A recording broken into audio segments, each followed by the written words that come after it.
کیا اسلام مہنگائی کرنے والی حکومت کو درست سمجھتا ہے؟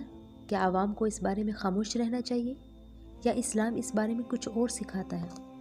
آج ہم قرآن اور حدیث کی روشنی میں اس اہم سوال کا جواب جانیں گے۔ سب سے پہلا سوال، حکومت کیا ہے؟ اسلام میں حکومت کوئی بادشاہت نہیں بلکہ ایک امانت ہے۔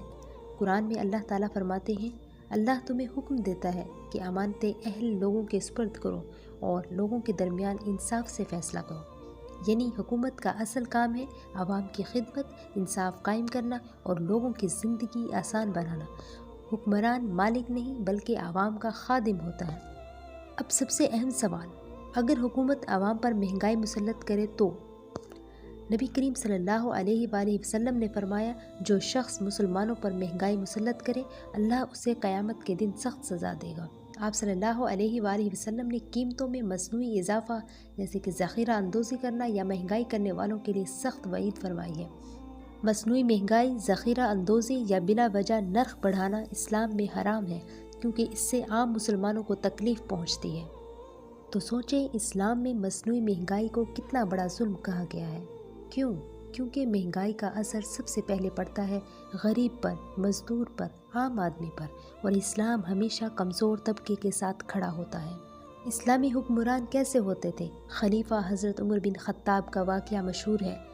ایک رات گشت کے دوران ایک عورت کو دیکھا جو خالی ہانڈی میں پانی ابال رہی تھی تاکہ بچے سو جائیں۔